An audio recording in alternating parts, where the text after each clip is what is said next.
Now we'll read Article 16, and Article 16 talks about equality of opportunity in matters of public employment. So that means, as per Article 16, there will be equality of opportunity in matters of public employment. And when I am saying there shall be equality of opportunity in public employment, then this Article 16 is exclusively applicable for citizens of India. That means I have discussed it earlier also, that there are some fundamental rights mentioned in Part 3 of Indian Constitution which are only available to citizens, and those fundamental rights are not applicable to foreigners. And I am writing again those fundamental rights, and the fundamental rights under Article 15, Article 16, Article 19, Article 29 and 30. So these are the fundamental rights that are exclusive for citizen. That means these fundamental rights are only available to citizen and not to foreigners. Article 16 is one of them. And as per Article 16, there shall be equality of opportunity for all citizens in matters of what? In matters relating to employment or appointment to any office under the state. And when I am saying state, the definition of state has been described under Article 12 that we have already discussed. And Article 16 also states that no citizen shall, on grounds only of religion, race, caste, sex, place of birth, descent and resident, or any of them, be ineligible or be discriminated against in respect of any employment or office under the state. That means what Article 16 is simply saying is that the state should provide equality of opportunity, and state should not discriminate citizens only on the grounds of religion, race, caste, sex, place of birth. These are the 5 grounds and these grounds were mentioned in Article 15 as well. But in Article 16, there are 2 more extra grounds on which state cannot discriminate.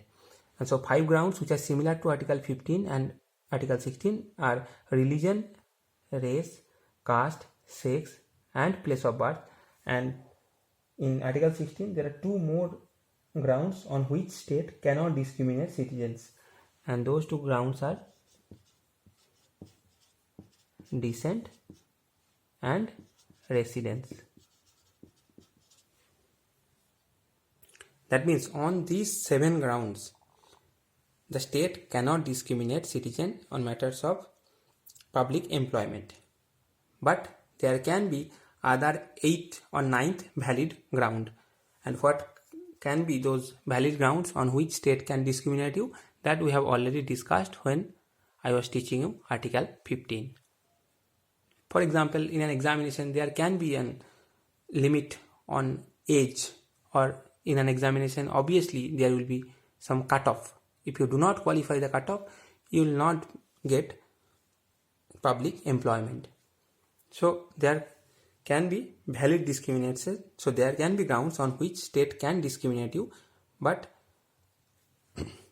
on matters of religion, race, caste, sex, place of birth, descent and residence, on these grounds, only on these grounds, state cannot discriminate citizens in matters of public employment. Then again the same question comes. Is Article 16 absolute fundamental right? So answer is no. So Article 16 is not an absolute fundamental right. So Article 16 is not an absolute fundamental right. That means there will be some exceptions to Article 16. And what are those exceptions are mentioned in Article 16 itself. Now let's discuss the exceptions provided under Article 16 one by one. Starting with one exception which says that Article 16 is providing one power to Parliament, and by that power what Parliament can do is that Parliament can prescribe residence as a qualification in case of certain class of employment under the state. That means in Article 16, when it is saying there will be no discrimination only on the grounds of race, religion, caste, sex, place of birth, descent and residence, but this fundamental right is not an absolute fundamental right. And the exception is that when the state is saying that, when the Article 16 is saying there should be no discrimination only on the grounds of residence, but the exception is Article 16 is giving the Parliament the power to make residence as a qualification in certain employment under the state. And here you have to understand that this power is only available with Parliament. So Parliament only can prescribe such conditions, residence as a condition, but not for the union appointments, but for the certain state appointments. Now let's talk about another exception. And Article 16 further states that the state can reserve seats in favor of backward class. And when I am saying backward class, scheduled caste and scheduled tribes are also included. And the power with state is that the state can reserve seats in favor of backward class, for scheduled caste, for scheduled tribe, in public employment when the state feels that these people are not adequately represented in the service under the state. Then the state can reserve seats in favor of backward classes.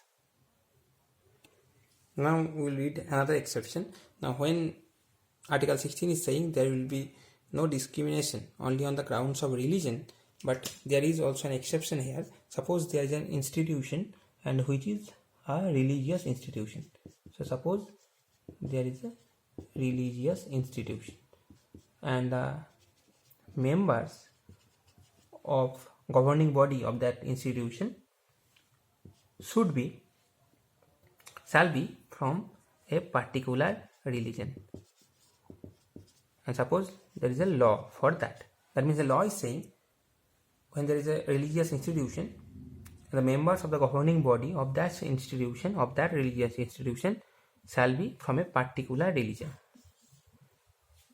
But we know that religion cannot be a ground for discrimination. That means Article 16 is saying there shall be no discrimination only on the grounds of religion. But this fundamental right has an exception. And what is that exception?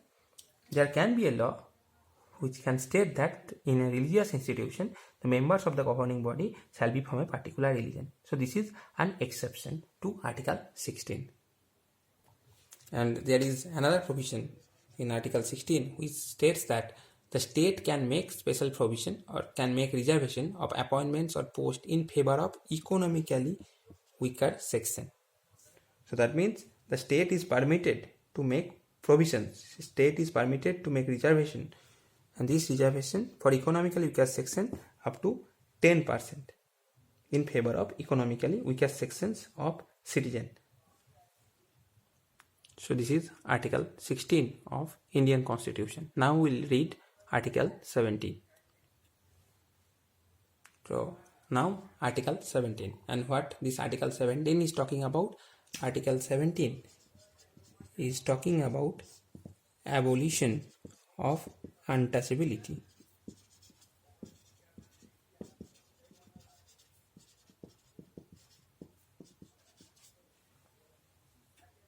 So Article 17 is saying that untouchability is abolished. And not only abolished, but its practice in any form is also forbidden. And let me tell you, this fundamental right is absolute fundamental right. So this is an absolute fundamental right, Article 17. And this word untouchability is not defined in Constitution. So then what is this untouchability referring to? This is the historical practice that was there in the society. That untouchability, the Constitution, the Article 17 is talking about. Then for example, you can take, suppose there is a public worship place, and suppose you are preventing a particular person from worshipping or offering prayers in this public worship place. Then you are practicing untouchability which you cannot do, which is forbidden under Article 17. And then if you are practicing untouchability, then you can be booked for violating Article 17. So this is Article 17. Now we will read last article under right to equality, that is Article 18, which talks about abolition of titles.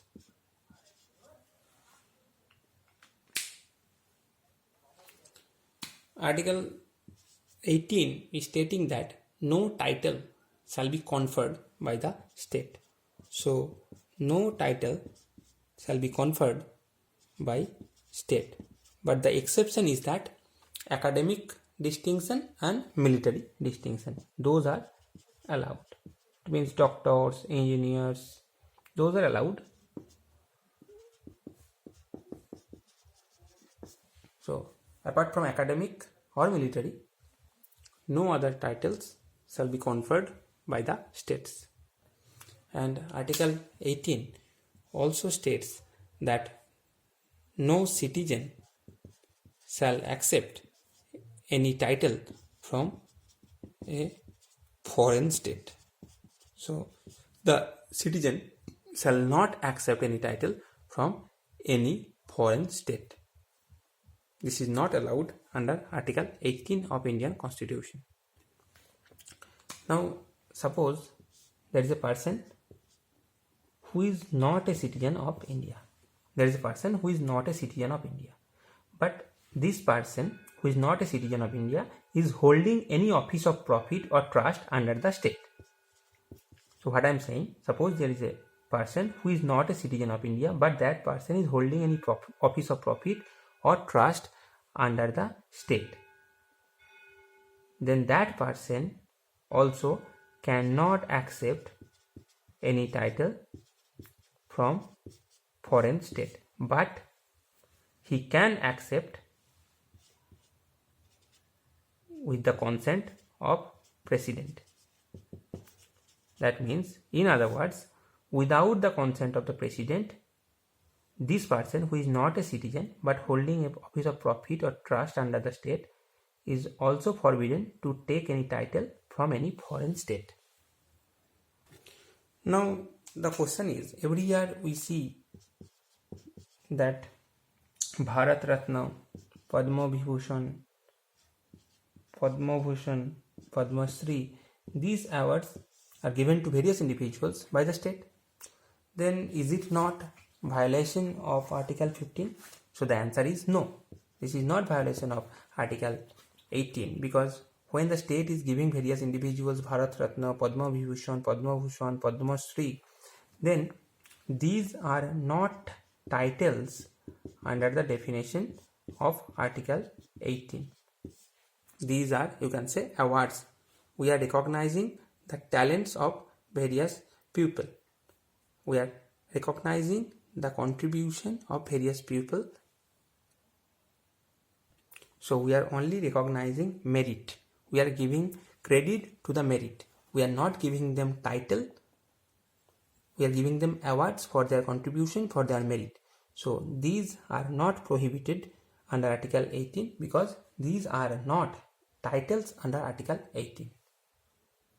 And this is being held by Supreme Court in Balaji Raghavan versus Union of India 1996 case.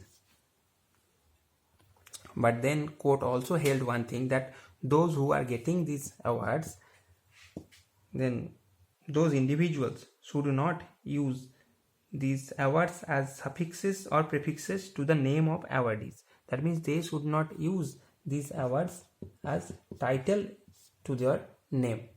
That means, yes, these awards, giving these awards by the state to various individual is allowed. There is no problem because we are recognizing merit, and right to equality does not mean we will not recognize merit. Obviously we will recognize merit. We are giving them award and not title. So when we are giving them award, they should take it as award and they should not use it as title. Otherwise they have to forfeit the award.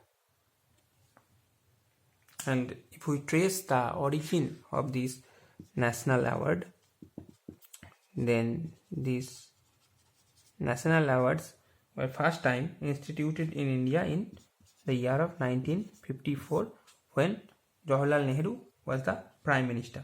Then under the Prime Ministership of Morarji Desai, when Janata Party government was there, then in 1977 the government stopped giving these awards. But then when the Janata Party government when Indira Gandhi again came to power, then she revived this in 1890. That means she again started giving these awards. So this is Article 18. So let's quickly recap what we have read under right to equality. So right to equality covers Article 14 to Article 18. In Article 14, we have discussed about equality before law and equal protection of law. Equality before law is taken from UK. Equal protection of law concept has been taken from USA. We have also discussed about rule of law. Then we have discussed exceptions of equality under Article 14. Then we have discussed Article 14, which talks about prohibition of discrimination on certain grounds. And what are those grounds? Those grounds are religion, race, caste, sex, or place of birth. And then we have also discussed the exceptions under Article 15. And then Article 16 is equality of opportunity in public employment, and which are the grounds on which the state cannot discriminate. The grounds are 5 grounds are same with Article 15. Those are religion, race, caste, sex, and place of birth. And there are 2 more grounds on which the state cannot discriminate, and those are descent and resident. And then we have also discussed the exceptions under Article 16. Then we have discussed Article 17, abolition of untouchability, and this is an absolute fundamental right. And the word untouchability is not defined in the Constitution, but it is the historical practice that we are talking about here. And then Article 18 is the abolition of title.